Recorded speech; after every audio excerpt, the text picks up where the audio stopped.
Hello. I was watching a movie last night. It's one I've seen quite a few times. I think I even saw it in the movie theater when it came out. And it's The Ninth Gate with Johnny Depp, and it's Roman Polanski. You know, he directed Rosemary's Baby. Who wrote that? Shoot, I forget the author who wrote the book. This is also based on a book that I have not read. The book is called El Club Dumas. So in this movie, if you haven't seen it, it is about a bookseller, well, a book appraiser, a book enthusiast who goes after old books, played by Johnny Depp. And I do love old books and touching them. And so it's this fictional book called Nine Gates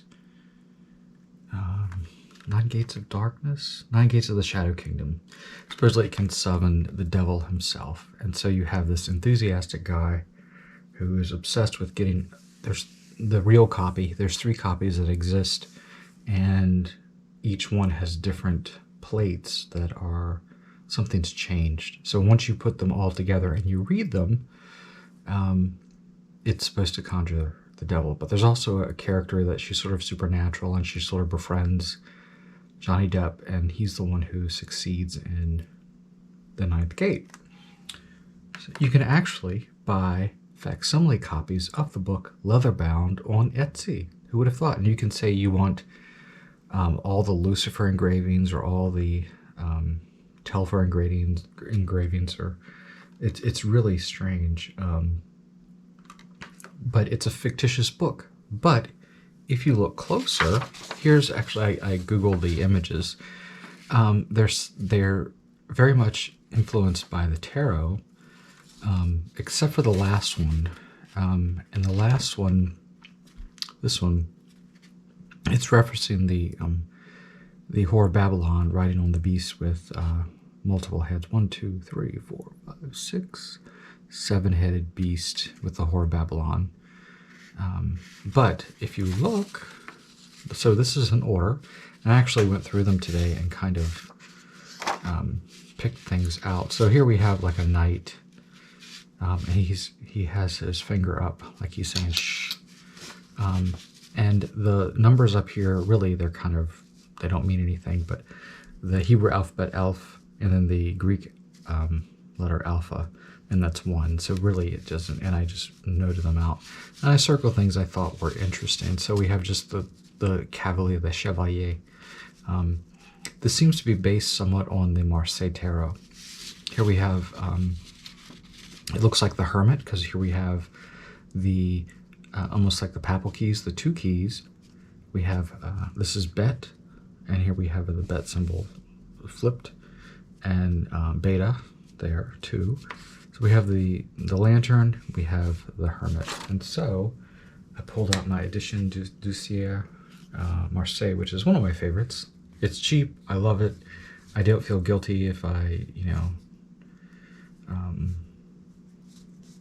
I don't know, if I travel with it, and it gets beat up a little bit. I just, it's a good deck. Okay, so here we have the robes, we have, and then the lantern there.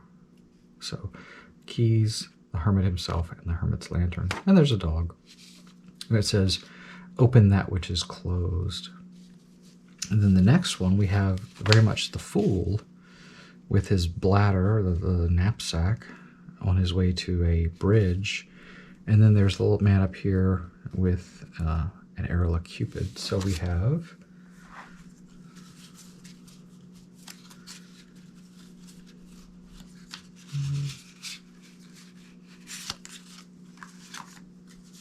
these are not in any order, good Lord. So we have the Fool with the bladder,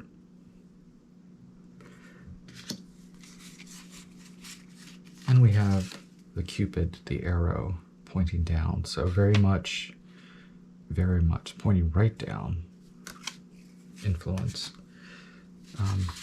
Here again we have the Jester's cap, again very much the Fool. with the jester's cap. Here it's kind of hard to see. It's kind of going off the side there. And we have the die of the magician here. So he has his sort of conjuring table tricks there. In the fifth, we have like sort of the hoarder and then death with its hourglasses. Either it's running out or it's going to run out. He's counting his coins, so this looks like is the 4 or 5 of pentacles, and then we have the death card. But instead of a scythe, he has a trident, which is sort of like the devil's thing. And the next one we have very much the Hanged Man.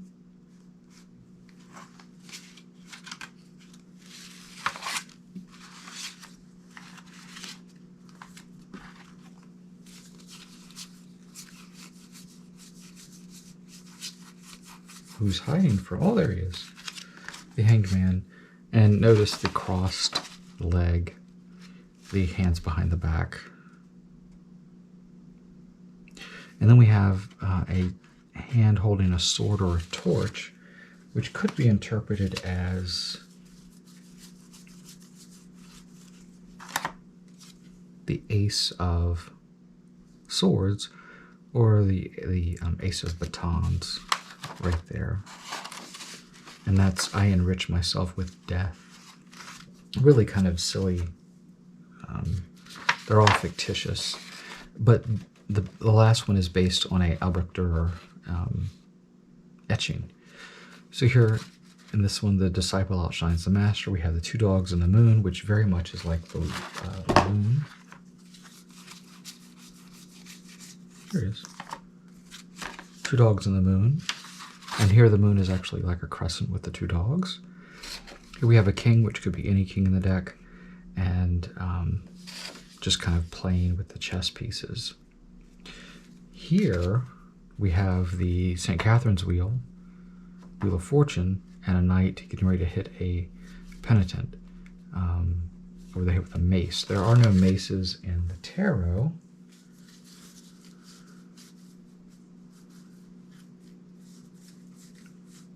And there's the Wheel of Fortune, which even looks exactly like one. I mean, there's no, even with the little things there.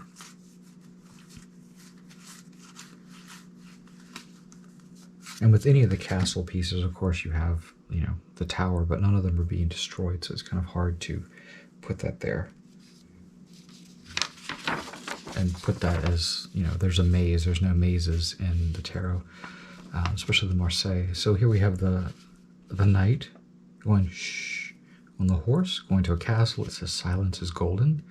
That's Elf and Alpha 1.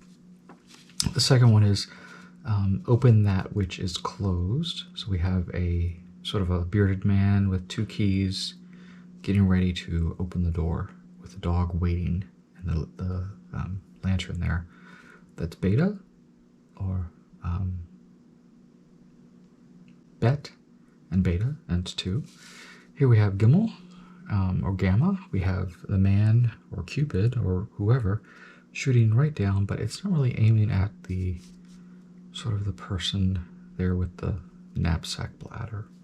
It says wasted breath keeps a secret. The next one is chance is not the same for all. Here we have the fool with a crook, sort of a cane with a maze, sort of a labyrinth. There's no minotaur, and the die. The die says 1, 2, 3 on it. Actually, all sides are 1, 2, and 3. There's no other numbers on them. Next, we have an interior scene where there is a miserly man counting his money and actually stacking it with death over top of him. And it's in vain. So it's in vain that he's vanity. He's counting money that he's not going to be able to spend. And then I enrich myself with death. We have the Hanged Man, who is not dead, supposedly. Sort of an alchemical sword torch thing. outside of a castle. Here we have the disciple outshines the master. We have a king playing what looks like a servant or some plebe. We have two dogs sort of playing or fighting in the light of the moon. Virtue is conquered. We have a knight getting ready to bash the brains out of a penitent. Someone praying with the St. Catherine's Wheel of Fortune being turned in the background by unseen hands. And then we have the completely fictitious one, which is made especially for the movie. Definitely the castle that's mentioned in the movie, Saint-Martin. And then we have the Whore Babylon, which is the character that's kind of supernatural, guiding the main character's path, and the beast that she rides on, which you don't see a beast in the film. And it says, "I know now that the shadows come from the light." So, and then we have the only one I couldn't figure out was this is Zayn 7, and that figure there, the Greek figure, it looks like a 3. It could be XIZ. All the other ones are in order. So we have Alpha, Beta, or Alph, Bet, Gimel, Dalet, He, Wa, Zayn, Chet, Tet. But we don't, the Greek ones are sort of, they're sort of out of order because of that one. Could be an error, could be something I'm missing. But I thought I would print this out. You can, if you Google it, the images or the plates from the Ninth Gate book, you'll pull this up. So if you wanted to look at them, they're actually really done. It's really kind of interesting to think that someone did these. Could be a hodgepodge of Photoshop, which I'm pretty sure it is. Which reminded me, this all reminded me of a poem that I like. It's actually one of my favorite poems, and it's by Anonymous, and it's lovely. First time I heard it was watching the show The Fall with Jamie Dornan and Gillian Anderson. And this poem is interesting. It's called The Man of Double Deed by Anonymous. There was a man of double deed who sowed his garden full of seed. When the seed began to grow, 'twas like a garden full of snow. When the snow began to melt, 'twas like a ship without a belt. When the ship began to sail, 'twas like a bird without a tail. When the bird began to fly, 'twas like an eagle in the sky. When the sky began to roar, 'twas like a lion at my door. When my door began to crack, 'twas like a stick across my back. When my back began to smart, 'twas like a penknife in my heart. And when my heart began to bleed, 'twas death and death and death indeed. Isn't that cool? That's such a cool poem by Anonymous. I love it. It's like the man of double deed. It goes on and on and on, and death. So anyway, this reminded me of that for some reason. It just really brought me, for some reason it just came to my mind. The Ninth Gate on Blu-ray you can easily find. I mean, you can get it free on Blu-ray. It's usually under $10. It's one of the first ones that ever came out on Blu-ray, just like American Psycho or some of the other ones that you can get for like next to nothing. It's a good movie. If you haven't seen it, definitely. I like Johnny Depp because he's such an interesting can play anything. And it's Polanski, so you know the directing is quite good. But yeah, anyway, I just thought I'd share that with you. And the deck I was using was the Tarot de Marseille, Marteau. It's the Marteau Tarot. And you can get this for like under $15. It's just called the Tarot de Marseille, Reedition du Tarot Marteau, Edition Doucier. And made in France. Anyway, thanks for listening to me ramble. I just wanted to make a video about this. I just thought it was fascinating. Maybe you do. I don't know. I just think it's really neat. But to realize that this is fictitious and, just kind of influenced by the tarot is kind of cool.